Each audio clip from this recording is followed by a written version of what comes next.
নমস্কার, আমি অঞ্জনা। আমার রান্নাঘরে সবাইকে স্বাগত। আজকে আবারও চলে এলাম নতুন একটা রেসিপি নিয়ে। আজকে আমি দেখাতে চলেছি বোয়াল মাছের তেল বোয়াল। তো আপনারা তো অনেক রকম বোয়াল মাছ খেয়েছেন, আজকে আমি কিভাবে তেল বোয়াল বানাবো, তো চলুন ভিডিওটা শুরু করি। তেল বোয়াল করার জন্য আমি এখানে বোয়াল মাছ আগে থেকে এক্ষুনি আমি ভাজছিলাম। তো এই যে বোয়াল মাছগুলোকে এরকম লাল করে ভেজে নিতে হবে। লাল করে ভেজে নিয়েছি। আর বোয়াল মাছ ভাজার পর এই তেলটা রয়ে গেছে। এই তেলের মধ্যেই আমি এখানে কিছুটা লম্বা লম্বা করে আলু নিয়েছি। আপনারা আলু না চাইলে নাও দিতে পারেন। তো আমাদের ঘরে আলুটা একটু পছন্দ করে বলে তা আমি এখানে আলু নিয়ে নিলাম। আলুগুলো আমি একটু লাল করে ভেজে নেব।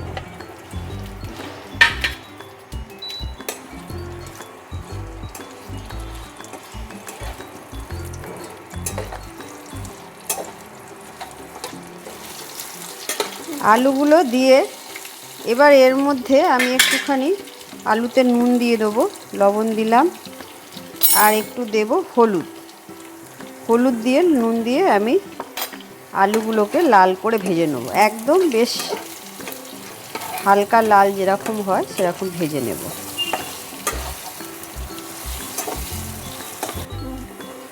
আলুটা অনেকটাই লাল হয়ে গেছে।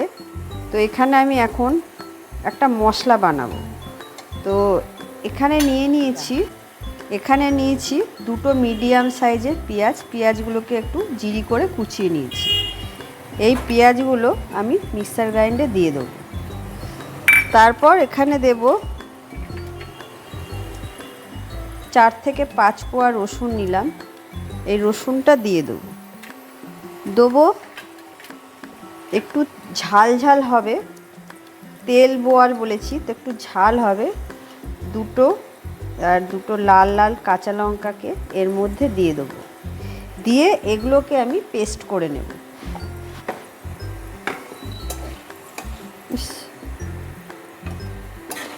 তো আমি লাল করে এবার ভেজে নিয়েছি, দেখতেই পাচ্ছেন লাল লাল হয়ে গেছে।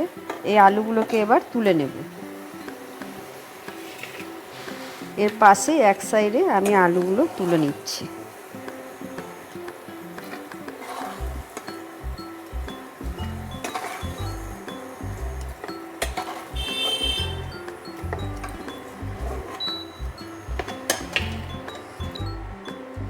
আলু ভেজে নিয়েছি।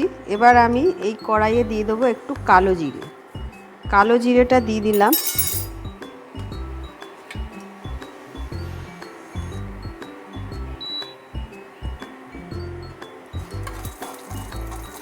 তারপর একটা শুকনো লঙ্কাকে একটু ফাটিয়ে দিয়ে দিলাম।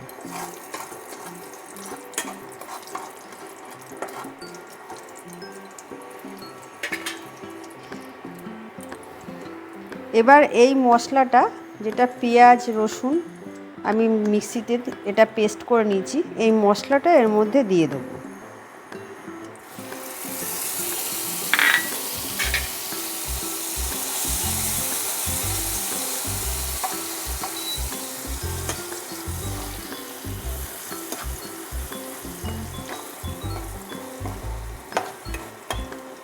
এই মশলাটা একটু কষাবো।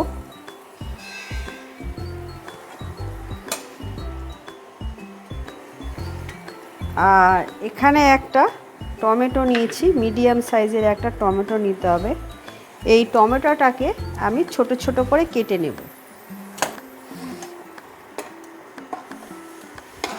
মশলাটা হালকা কষিয়ে নিলাম। এবার এর মধ্যে আমি ওই টমেটো কুচিটা দিয়ে দেব।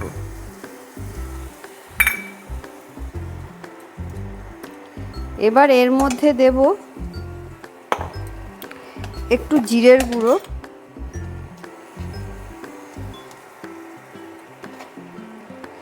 হাফ চামচের মতো জিরের গুঁড়ো দিলাম। আর লঙ্কার গুঁড়ো, মানে এটা হচ্ছে কাশ্মীরি লঙ্কার গুঁড়ো, ঝাল হয় না খুব একটা, এটাও হাফ চামচের মতো দিয়ে দিলাম। আর এর মধ্যে দেব একটু হলুদ গুঁড়ো, হাফ চামচ মতো হলুদ গুঁড়োও দিয়ে দিলাম। দিয়ে দেবো এর মধ্যে লবণ। নুনটা স্বাদ অনুযায়ী দিতে হবে, যেরকম ঝোল রাখা হবে। আমি হাফ চামচের মতো নুন দিয়ে দিলাম। দিয়ে এগুলো কিন্তু আমি ভালো করে একটু মশলাটা কষিয়ে নেব। মিনিট 1-1.5-এর মতো মশলাটা কিন্তু ভালো করে কষাতে হবে, যাতে পেঁয়াজ আর রসুনের কাঁচা গন্ধটা যেন একদম না থাকে, আর মশলাটাও যেন ভালো মতো কষা হয়ে যায়। তো এটাকে হালকা ফ্লেমে রেখে কষিয়ে নেব। মশলাটা আমি একটুখানি কষিয়ে নিয়েছি, টমেটোগুলো কিন্তু একদম গলে গেছে। তো এবার এখানে আমি একটু অল্প অল্প করে মিক্সি ধোয়া আমি জলটা দিয়ে একটু অল্প অল্প করে আর একটু কষিয়ে নেব মশলাটা। একটু সামান্য জল দিলাম মিক্সি ধুয়ে। তো দিয়ে মশলাটাকে এবার আর একটু কষিয়ে নেব।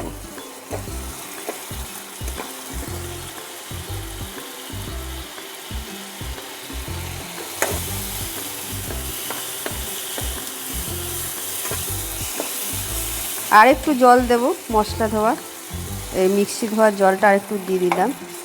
দিয়ে আবার আর একটু কষিয়ে নেব। মশলা কিন্তু ভালো করে না কষালে কাঁচা মশলার গন্ধ বেরোবে, তাহলে মাছের টেস্টটা ভালো হবে না।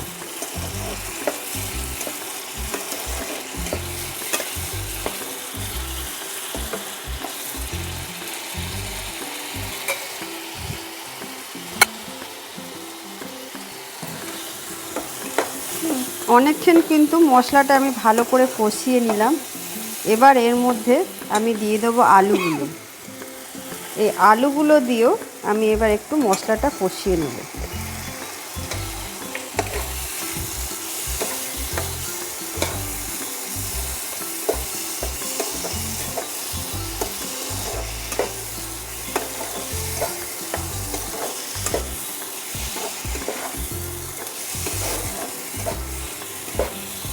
আলুগুলো দিয়েও একটুখানি ভালো করে কষিয়ে নিয়েছি।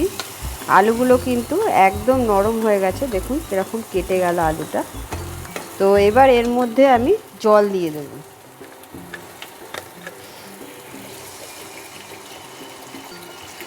যতটা পরিমাণে আপনারা ঝোল লাগবে সেই অনুযায়ী একটু জলটা দিতে হবে বুঝে।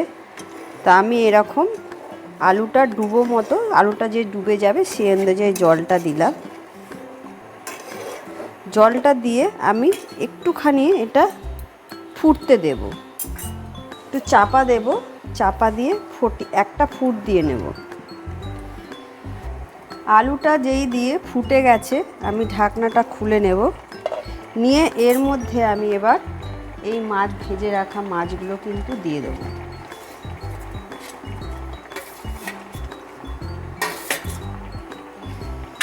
মাছগুলো দিয়ে মাছগুলো একটু ছড়িয়ে দিতে হবে। দিয়ে এর মধ্যে আমি চারটে লঙ্কাকে চিড়ে নিয়েছি। চিড়ে নিয়ে কাঁচা লঙ্কাগুলো দিয়ে দেব। কাঁচা লঙ্কার আলাদা একটা সেন্ট হয়, তো এই জন্য লঙ্কাটা দিলাম। আপনারা চাইলে ঝাল যদি না খান নাও দিতে পারেন।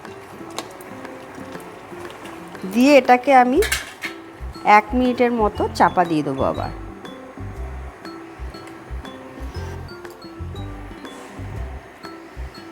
মিনিট 1-এর মতো হয়ে গেছে, ঢাকনাটা খুলে নেব।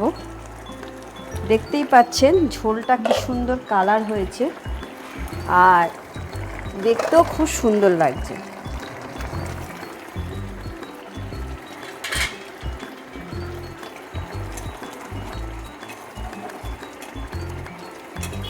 এটা কিন্তু একদম রেডি হয়ে গেছে। এবার আমি এটাকে পরিবেশন করে নেব।